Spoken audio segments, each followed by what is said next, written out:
कभी कभी स्कूल में पढ़ी कहानियां सालों बाद भी हमारे जहन में कहीं अटकी रहती हैं, है ना। हाँ बिल्कुल। आज हम 10वीं कक्षा के साहित्य से कुछ ऐसी ही कहानियों के संग्रह पर गहराई से बात करने वाले हैं। और मुझे लगता है कि यही इन कहानियों को आज भी इतना जरूरी बनाता है। ये सिर्फ कहानियां नहीं है, बल्कि ये आस्था, आज़ादी, डर और जिंदगी के मतलब जैसे बड़े सवालों को समझने की एक तरह से चाबी हैं। हाँ, स्कूल की किताबों से बाहर निकलकर भी ये हमसे बात करती हैं। और दिलचस्प बात यह है कि ये सभी कहानियां, चाहे वे दुनिया के किसी भी कोने में सेट हों, कुछ ऐसी बुनियादी भावनाओं से जुड़ी हैं जो हम सब महसूस करते हैं। जैसे डर, उम्मीद और अपनी पहचान की तलाश। हम इसी धागे को पकड़कर आगे बढ़ेंगे। चलिए तो फिर शुरुआत करते हैं उस कहानी से जो शायद सबसे ज्यादा भरोसे और थोड़ी नादानी के बारे में है। A letter to God. हाँ, एक किसान है लेंचो, जिसका भगवान पर अटूट, लगभग बचकाना विश्वास है। जब ओलों का तूफान उसकी सारी फसल तबाह कर देता है, तो वो कोई शिकायत नहीं करता, किसी इंसान से मदद नहीं मांगता, बल्कि सीधे भगवान को एक चिट्ठी लिख देता है कि मुझे 100 पैसों चाहिए ताकि परिवार भूखा न मरे। ये अपने आप में ही एक कमाल की बात है ना। लेकिन कहानी का असली जादू तो तब शुरू होता है जब ये चिट्ठी पोस्टमास्टर के हाथ लगती है। वो पहले तो हंसता है, लेकिन फिर उस आदमी के विश्वास को देखकर हैरान रह जाता है। हाँ, वो सोचता है कि इस आदमी का भरोसा टूटना नहीं चाहिए। अब फिर वो जो करता है वो इंसानियत की एक मिसाल है। वो अपने सहकर्मियों से और अपनी तनख्वाह से पैसे इकट्ठा करके 70 पैसों जमा करता है। अब वो उसे एक लिफाफे में डालकर लेंचो को भेज देता है, जिस पर सिर्फ एक शब्द लिखा होता है, गॉड। लेकिन यहाँ कहानी एक ऐसा मोड़ लेती है जिसकी उम्मीद कोई नहीं करता। बिल्कुल। लेंचो को पैसे मिलते हैं, पर उसे 70 पैसों देखकर जरा भी हैरानी नहीं होती। उसे तो पक्का यकीन था कि भगवान पैसे भेजेंगे ही। वो तो गुस्सा हो जाता है। हाँ, कि पूरे 100 पैसों क्यों नहीं आए। और यहीं पर कहानी की विडंबना, इसका जो आयरनी है, वो हमें जोर से हिट करता है। वो तुरंत एक और चिट्ठी लिखता है। हाँ, और भगवान से शिकायत करता है कि आपने तो 100 भेजे होंगे, लेकिन ये पोस्ट ऑफिस के कर्मचारियों ने 30 पैसों निकाल लिए। ये सब धोखेबाजों का झुंड है। अगली बार पैसे सीधे भेजिएगा। जिन लोगों ने उसकी मदद की, उन्हीं को उसने चोर समझ लिया। ये विडंबना कहानी को एक अजीब मोड़ देती है। ये सिर्फ एक मजेदार अंत नहीं है ना। ये मानवीय स्वभाव पर एक गहरी टिप्पणी है। बिल्कुल। क्या लेंचो का अंधविश्वास उसे इतना संकीर्ण बना देता है कि वो इंसानी अच्छाई को देख ही नहीं पाता? ये एक बड़ा सवाल है। हाँ, क्या आस्था आपको दूसरों पर शक करना सिखाती है, या फिर ये कहानी ये दिखाती है कि कभी-कभी मासूमियत और अज्ञानता में बहुत बारीक फर्क होता है? अच्छा। लेंचो मासूम है, लेकिन उसकी मासूमियत उसे उन लोगों के प्रति अन्यायी बना देती है जिन्होंने निस्वार्थ भाव से उसकी मदद की। ये कहानी सिर्फ विश्वास के बारे में नहीं है, बल्कि विश्वास की सीमाओं के बारे में भी है। विश्वास की सीमाएं, ये एक शक्तिशाली विचार है, और ये हमें एक ऐसी शख्सियत की तरफ ले जाता है जिसने अपने लोगों के विश्वास को आज़ादी की लड़ाई में बदल दिया। Nelson Mandela. हाँ, हम बात कर रहे हैं उनकी आत्मकथा लॉन्ग वॉक टू फ्रीडम के एक अंश की। ये उस दिन की कहानी है जब दक्षिण अफ्रीका में रंगभेद खत्म हुआ। 10 मई 1994 वो एक ऐतिहासिक दिन था। मंडेला अपने भाषण में आज़ादी के बारे में बात करते हैं, लेकिन उनकी आज़ादी की परिभाषा बहुत बहुत व्यापक है। बिल्कुल। मुझे उनकी साहस वाली बात हमेशा याद रहती है। वो कहते हैं, साहस डर की गैर मौजूदगी नहीं है, बल्कि डर पर जीत है। बहादुर वो नहीं जो डरता नहीं, बल्कि वो है जो डर को जीत लेता है। ये तो हर किसी की जिंदगी पर लागू होता है ना? एकदम। और वो इस विचार को और भी आगे ले जाते हैं। वो कहते हैं कि जुल्म सहने वाला तो कैदी है ही, लेकिन जुल्म करने वाला भी एक कैदी है। हाँ, ये एक बहुत ही क्रांतिकारी विचार है। जिसके पास सारी ताकत है, वो कैदी कैसे हो सकता है? मंडेला समझाते हैं कि जो व्यक्ति किसी दूसरे की आजादी छीनता है, वो नफरत का कैदी होता है। वो संकीर्ण सोच और पूर्वाग्रह की सलाखों के पीछे कैद होता है। अच्छा। इसीलिए ये लड़ाई सिर्फ अश्वेत लोगों को आजाद कराने की नहीं थी, बल्कि जुल्म करने वाले और सहने वाले दोनों के अंदर की इंसानियत को वापस लाने की थी। तो आजादी तब तक पूरी नहीं होती जब तक दोनों आजाद ना हो। बिल्कुल। तो आजादी सिर्फ जंजीरों को तोड़ना नहीं है, बल्कि अपने और दूसरों के दिमाग में मौजूद जंजीरों को तोड़ना भी है। और डर भी तो एक ऐसी जंजीर है। सही बात है। ये हमें हमारी अगली कहानियों की तरफ ले जाता है, जो उड़ान और डर के मनोविज्ञान के बारे में है। हाँ, और दोनों कहानियां एक ही विषय को बिल्कुल अलग-अलग नजरिए से देखती हैं। पहली है हिज फर्स्ट फ्लाइट। एक छोटे समुद्री पक्षी यानी सीगल की कहानी, जो उड़ने से डरता है।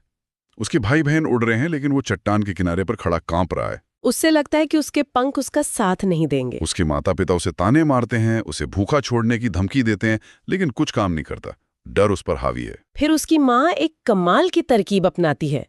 वो अपनी चोंच में मछली का एक टुकड़ा दबाकर उसकी तरफ उड़ती है और ठीक उसके सामने आकर हवा में रुक जाती है। ये दिलचस्प है कि सीगल को उसके माता पिता के ताने या धमकी से हिम्मत नहीं मिली, बल्कि उसकी माँ ने उसकी भूख को एक हथियार की तरह इस्तेमाल किया। ये दिखाता है कि कभी-कभी प्रेरणा तर्क से नहीं, बल्कि हमारी सबसे बुनियादी जरूरतों और इच्छाओं से मिलती है। सही है। डर एक मानसिक बाधा है, लेकिन भूख एक शारीरिक सच्चाई है। और यहाँ शारीरिक सच्चाई मानसिक बाधा पर हावी हो गई। बिल्कुल। भूख से पागल होकर वो सीगल मछली पर झपटता है और अनजाने में ही चट्टान से नीचे गिर जाता है। एक पल के लिए तो उसे लगता है कि वो गया, लेकिन फिर उसके पंख अपने आप खुल जाते हैं, हवा को काटते हैं और वो उड़ने लगता है। उसका डर गायब। उसे एहसास होता है कि डर सिर्फ उसके दिमाग में था, हकीकत नहीं। हाँ, उसकी क्षमता हमेशा से उसके अंदर थी, बस उसे उस पहले धक्के की, उस पुश की जरूरत थी। और दूसरी कहानी द ब्लैक एरोप्लेन डर को एक बिल्कुल अलग रहस्यमयी अंदाज में पेश करती है। ये कहानी मुझे हमेशा उलझन में डालती है। एक पायलट पेरिस से लंदन जा रहा है अपने परिवार से मिलने के लिए।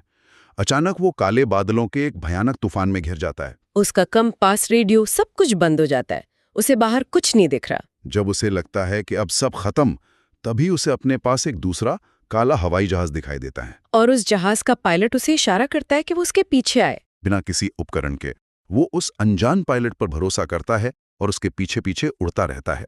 कुछ देर बाद वो तूफान से बाहर निकलकर एक हवाई पट्टी पर सुरक्षित उतर जाता है। और फिर आता है कहानी का रहस्यमयी मोड़। हाँ, जब वो कंट्रोल टावर में जाकर उस दूसरे पायलट को धन्यवाद देने के लिए उसके बारे में पूछता है, तो वहां की महिला उसे हैरानी से देखती है और कहती है, दूसरा जहाज? माफ कीजिए, आज रात रडार पर आपके जहाज के अलावा और कोई जहाज था ही नहीं। ये कहानी हमें एक सवाल के साथ छोड़ जाती है। वो दूसरा पायलट कौन था? क्या वो एक भ्रम था जो उस पायलट के डरे हुए दिमाग ने अपनी मदद के लिए खुद ही बना लिया था, या ये कोई दैवीय मदद थी? कहानी इसका जवाब नहीं देती। मुझे लगता है कि यही इस कहानी की खूबसूरती है। ये हमें सोचने पर मजबूर करती है कि मुश्किल समय में हमारी मदद कौन करता है। अच्छा, क्या वो हमारी अपनी ही छिपी हुई हिम्मत होती है, जो एक मुश्किल घड़ी में बाहर आती है, जिसे हम कोई बाहरी शक्ति समझ लेते हैं? बहुत अच्छा मुद्दा है। शायद वो काला हवाई जहाज हमारे अंदर का ही वो हिस्सा है जो तब जागता है जब हमारा तार्किक दिमाग हार मान लेता है। वो हमारी अपनी इच्छा शक्ति का प्रतीक हो सकता है। इच्छा शक्ति और पहचान की बात हो रही है, तो चलिए अब भारत की कुछ अलग अलग कोनों की सैर करते हैं, जहाँ की पहचान वहाँ की परंपराओं, खाने और लोगों की कहानियों से बनी है। और इसकी शुरुआत गोवा से बेहतर कहाँ हो सकती है। अ बेकर फ्रॉम गोवा कहानी हमें उस समय में ले जाती है जब वहाँ पुर्तगालियों का राज था। वहाँ बेकर, जिन्हें पादर कहा जाता था, हाँ, वो समुदाय का एक बहुत जरूरी हिस्सा थे। ये कमाल है। मतलब आज के जमाने में ये सोचना भी मुश्किल है कि एक बेकर का गांव में इतना महत्व हो सकता है। बिल्कुल। कहानी में बताया गया है कि सुबह सुबह बेकर की बांस की थड़-थड़ की आवाज ही लोगों के लिए अलार्म का काम करती थी। और बच्चों के लिए वो ब्रेड बैंगल्स लाता था, और शादियों में बोल नाम की मीठी ब्रेड के बिना तो कोई जश्न ही अधूरा था। वो थड़-थड़ की आवाज सिर्फ एक आवाज नहीं थी, वो उस समुदाय की यादों और परंपराओं की धड़कन थी। ये कहानी दिखाती है कि कैसे खाना सिर्फ पेट भरने की चीज नहीं, बल्कि संस्कृति और पहचान का एक हिस्सा होता है। पहचान की बात करें तो कुर्ग के लोगों की पहचान भी बहुत अनोखी है। अगला पड़ाव है कर्नाटक का यह खूबसूरत हिल स्टेशन, जो अपनी कॉफी, मसालों और योद्धा परंपरा के लिए जाना जाता है। हाँ, कुर्ग के कोडावू लोग अपनी बहादुरी के लिए मशहूर हैं। भारतीय सेना को उन्होंने कई बड़े अवसर दिए हैं। और ये बात भी बहुत दिलचस्प है कि वे भारत के एकमात्र ऐसे लोग हैं जिन्हें बिना लाइसेंस के हथियार रखने की इजाजत है। उनकी उत्पत्ति के बारे में भी कई कहानियां हैं, है ना? हाँ, एक कहानी के अनुसार वे सिकंदर की सेना के वंशज हैं जो यहीं बस गए थे। और उनकी पारंपरिक पोशाक कुप्या भी अरबी कुफिया से मिलती जुलती है। मतलब भारत के एक कोने में सिकंदर की सेना के वंशज कॉफी उगा रहे हैं। इतिहास कितना अप्रत्याशित हो सकता है। और इस यात्रा का आखिरी पड़ाव है असम। T from Assam. इसमें दो दोस्त प्रांजोल और राजवीर चाय के बागानों की यात्रा करते हैं और राजवीर ने चाय के बारे में इतनी रिसर्च की है कि वो प्रांजोल को, जो वहीं पला बड़ा है, चाय की खोज से जुड़ी किंवदंतियां सुनाता है। हाँ, वो दो कहानियां बड़ी मजेदार हैं। एक चीनी सम्राट की, जिसके उबलते पानी के प्याले में गलती से कुछ पत्तियां गिर गईं, और उसे वो स्वाद बहुत पसंद आया। और दूसरी एक बौद्ध भिक्षु बोधि धर्म की, जो ध्यान के दौरान नींद आने से इतने परेशान थे कि उन्होंने अपनी पलकें काटकर फेंक दी। और उन पलकों से चाय के 10 पौधे उगाए। तो देखिए, गोवा की ब्रेड, कूर्ग की बहादुरी और असम की चाय, ये तीनों कहानियां मिलकर दिखाती हैं कि किसी भी जगह की पहचान सिर्फ उसके भूगोल से नहीं होती, बल्कि वहां के स्वाद, लोगों की कहानियों और उनकी विरासत से बनती है।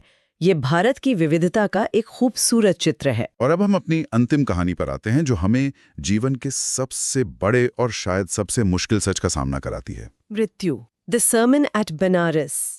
गौतम बुद्ध और कीसा गौतमी की कहानी। राजकुमार सिद्धार्थ ने जब एक बीमार, एक बूढ़े और एक मृत व्यक्ति को देखा, तो वो जीवन के दुखों का कारण खोजने के लिए निकल पड़े और ज्ञान प्राप्त करने के बाद बुद्ध बने। और कहानी का दिल कीसा गौतमी के दुख में बसता है। हाँ, उसके इकलौते बेटे की मौत हो गई है और वो अपने दुख में इतनी पागल हो गई है कि अपने मरे हुए बच्चे को गोद में लिए घर घर जाकर उसके लिए दवा मांग रही है। उसकी पीड़ा बहुत ही वास्तविक और दिल को छू लेने वाली है। तब कोई उसे बुद्ध के पास भेजता है।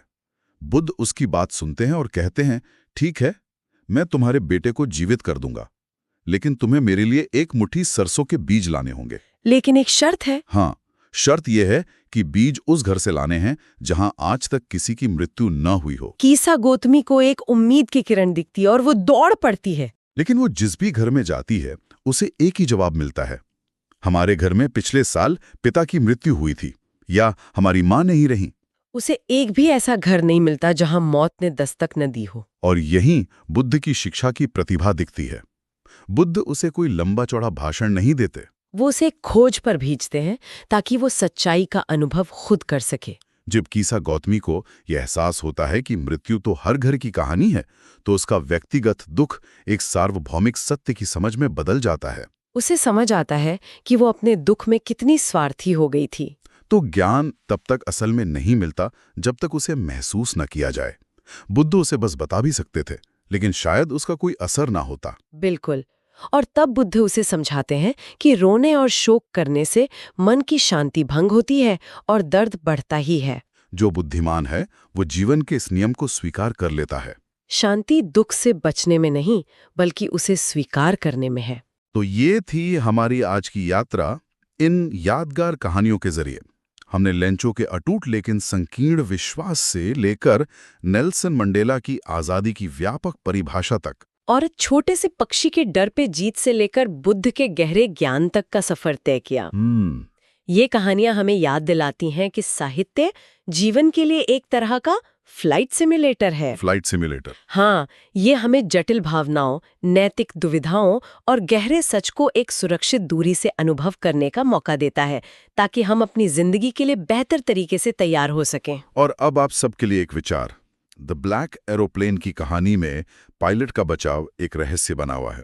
सोचिए, जब हम अपने जीवन में किसी लगभग नामुमकिन चुनौती पर काबू पाते हैं, तो उसमें कितना हमारा अपना प्रयास होता है और कितना किसी ऐसी रहस्यमयी मदद का हाथ होता है जिसे हम समझा नहीं पाते। क्या वो हमारी अपनी ही छिपी हुई हिम्मत होती है या कुछ और? इस पर विचार जरूर कीजिएगा।